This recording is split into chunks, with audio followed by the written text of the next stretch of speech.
आजचा व्हिडिओ सुरू करण्यापूर्वी तुम्हाला एक किस्सा ऐकवतो। जामनेरमधल्या माजी नगराध्यक्षाच्या चुलत भावाचं लग्न असतं। श्रीरामपूरमधून स्थळ ठरतं आणि हे सगळे सासरे येतात, लग्न वगैरे सगळं होतं, पण मुलगी तिच्या आईसोबत एका महिन्यात पळून जाते। शोधाशोध होते पण काही गोष्टी समोर येत नाहीत।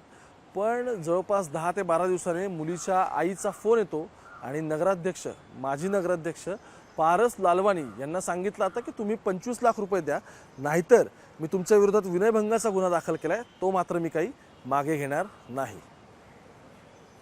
यानंतर लालवानी पोलिसांकडे जातात, ते पोलिसांना सांगतात आणि लासलगावच्या एका लॉजवरती ह्या सगळ्याची तोडपाणी करायचं ठरतं। 25 लाख रुपयांचं डील बसणार असतं। पारस लालवानी पैसे घेऊन येतात, तिथे पोलिसांनी सापळा लावलेला असतो आणि संबंधित ज्या मुलीचं लग्न झालेलं असतं तिची आई तिथे ह्या सगळ्याचं तोडपाणी करण्यासाठी येते। 25 लाख रुपये घेताना ती रंगेहात सापडते आणि रंगेहात सापडल्यानंतर या सगळ्या प्रकरणामध्ये लालवानींमार्फत एक FIR इनिशिएट होते की कसा प्रकारे आम्हाला फसवायचा प्रयत्न झाला आहे आणि खंडणी मागण्यात आली।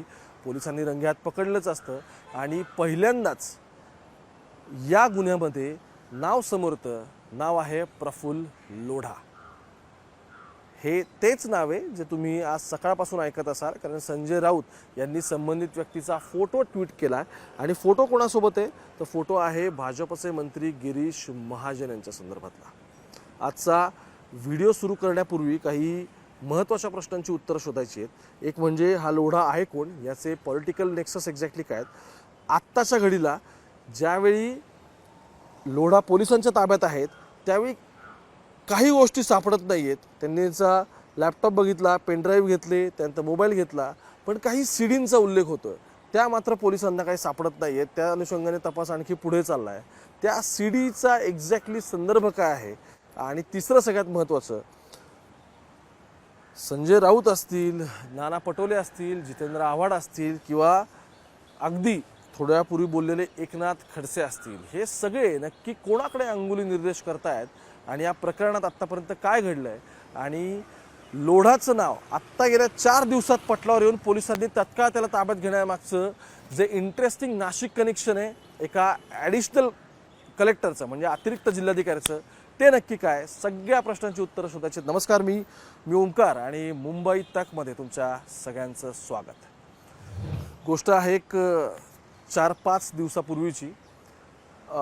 नाशिकचे ॲडिशनल कलेक्टर आहेत, ते सुद्धा ह्या सगळ्या हनी ट्रॅपमध्ये सापडलेले असतात। संबंधित महिला त्यांना म्हणते की तुम्ही 3 कोटी रुपये द्या। 3 कोटीमध्ये ही सगळी सेटलमेंट होते सुद्धा। त्यानंतर आणखी पैशांची मागणी होते, आणखी 10 कोटी मागितले जातात। आता आणखी 10 कोटी मागितले जातात तर ते म्हणतात की बाबा एवढं काय शक्य नाही। मग काय होतं तर मग या महिलेकडून विनयभंगाच्या गुन्ह्याची दाखल केला जातो। विनयभंगाचा गुन्हा दाखल झाल्यानंतर त्यांना पोलीस बोलून घेतात। मग ते म्हणतात की अरे आम्ही बाहेर आमचं जे काय ते सेटलमेंट करू, एवढे पैसे येणं मला शक्य नाही, पण मी त्यांच्याशी बोलतो। संबंधित महिला लेखी तक्रार असते, ती फक्त तक्रार ठेवते, त्याचं ते FIR मध्ये रूपांतर करत नाही। ती फक्त सांगते की असं असं झालेलं आहे, ती मागे येते, परत तोडपाणी करायला जाते आणि ते डील फिसकटतं आणि त्यानंतर मात्र संबंधित ॲडिशनल कलेक्टरवरती डायरेक्ट FIR दाखल होतो आणि विनयभंगाचा FIR असल्यामुळे त्याला ते सिरियसली ट्रीट केलं जातं। पण या तपासादरम्यान सापडतं की हा एकटा अधिकारी नाही आहे, असे बरेच अधिकारी आहेत आणि 3 दिवसापूर्वी मी महाराष्ट्रातल्या 70 अधिकाऱ्यांची, ज्याच्यामध्ये IPS असतील, GSTचे सुप्रिटेंडंट, डेप्युटी सुप्रिटेंडंट असतील, DCP, PI, ACP अशा वेगवेगळ्या अधिकाऱ्यांची तुम्हाला स्टोरी सांगितली होती। त्या स्टोरीमध्ये मी एका शहराचा उल्लेख केला होता, ते शहर होतं नाशिक। या प्रकरणामध्ये उल्लेख होतो तो म्हणजे परत एकदा प्रफुल्ल लोढा याचा।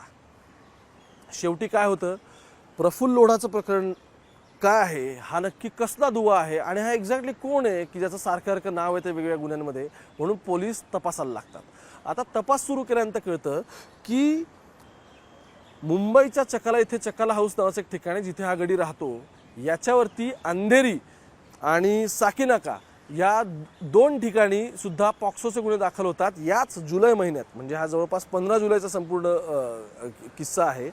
त्याच्या अनुषंगाने पोलीस काम करू लागतात आणि मग हे एक गोष्टींचे उलगडे होतात। आता 15 तारखेला त्यानंतर तो पोलिसांना सापडतो, त्याला ताब्यात घेतलं जातं आणि तिथे सुद्धा म्हणजे मुंबईतल्या अंधेरी आणि साकीनाकामध्ये सुद्धा त्याच्यावरती पॉक्सो अंतर्गतच गुन्हे दाखल होतात. त्याचं कारण हे असतं की 16 वर्षांच्या 2 मुलीवरती त्याने त्यांचं लैंगिक शोषण केलेलं असतं. त्यानंतर त्याने त्यांना डांबून ठेवलेलं असतं आणि या मुलींचं जेव्हा स्टेटमेंट घेतला तो तेव्हा त्या असं सांगतात की हा व्यक्ती वेगवेगळ्या लोकांसोबत आम्हाला ते करायला सांगतो आणि त्याचं ते चित्रीकरण सुद्धा करतो. मग ज्यावेळी हे समोर आलं त्यावेळी लोढाची माहिती काढायला पोलीस पोचतात जामनेरमध्ये, जिथून लोढा ॲक्च्युली बिलॉंग करतो. आता लोढाची हिस्ट्री काय आपण हे पण समजून घेऊ. तिथे गेल्यानंतर पोलिसांना कळतं की अरे जामनेरमध्ये पण ह्याच्यावरती अशाच पद्धतीचे वेगवेगळे गुन्हे दाखल करण्यात आलेले आहेत आणि त्याच गुन्ह्यांचा मात्र तपास काय अजून नीट पुढे गेलेला नाही आहे. हे फक्त त्यावेळी गुन्हे दाखल झाले. मग त्याला ताब्यात घेतल्यानंतर कळतं की त्याचं आणि गिरीश महाजन यांचे एक्झॅक्टली संबंध काय. लोढा, प्रफुल्ल लोढा एकेकाळी अत्यंत मिडल क्लास असलेला व्यक्ती 7 ते 8 वर्षामध्ये जवळपास 100 कोटींचा मालक कसा होतो आणि तेवढी प्रॉपर्टीच्या नावावरती नक्की कशा पद्धतीने ट्रान्सफर होते याचा आता शोध घ्यायला सुरुवात झाली. जामनेरमध्ये गेल्यानंतर सेम तशाच पद्धतीचे गुन्हे त्या प्रफुल्ल लोढावर दाखल असतात. माता लोढा तर पोलिसांच्या ताब्यात आहे. आता पुढे आणखी गोष्ट कुठे येते बघा. पुढे ही गोष्ट या ठिकाणी जाते की लोढा अशा पद्धतीचा काही मुलींचा सप्लाय करतोय का, किंवा मी नाशिकचं जे प्रकरण काढलं होतं ज्याच्यामध्ये काही हॉटेल्सचा उल्लेख होतोय, या हॉटेल्समध्ये संबंधित महिलांना सुद्धा, मुलींना नाही महिलांना सुद्धा पाठवणारा हा तोच व्यक्ती आहे का, अशा अंगाने आता सगळ्याचा तपास सुरू झाला आहे. पण एकेकाळी गिरीश महाजन यांचा कट्टर विरोधक असलेला लोढा कालांतराने महाजन यांचा मित्र होतो. तिथून पुढे जाऊन काय होतं तर तोच लोढा एकनाथ खडसे यांच्या विरोधात प्रेस कॉन्फरन्स घेतो. तोच लोढाचा निवडणुकीच्या आधी खुद्द देवेंद्र फडणवीस यांच्या उपस्थितीत भाजपमध्ये पक्षप्रवेश होतो आणि पक्षप्रवेश झाल्यानंतर तोच लोढा विधानसभेच्या निवडणुकांना सुद्धा गिरीश महाजनांच्या गाड्यांमध्ये फिरताना दिसतो, महाजनांचा प्रचार करताना दिसतो आणि तपास केल्यानंतर हे कळतं की बापरे याची इतकी संपत्ती आली कुठून. संपत्तीबद्दलचे आरोप तर आत्ता एकनाथ खडसे पण करतायत. त्या संदर्भात आज म्हणजे मला असं वाटतं की नाना पटोले यांनी सभागृहात एक पेनड्राईव्ह पण दिला आहे. जितेंद्र आव्हाडांचं या सगळ्या प्रकारात म्हणणं असं आहे की नाशिकमध्ये 2 हॉटेल्स आहेत, तिथे जवळपास 7 कोटी रुपयांचे कॅमेरे फक्त इन्स्टॉल केले आहेत वेगवेगळ्या अँगलने असं दिसतंय.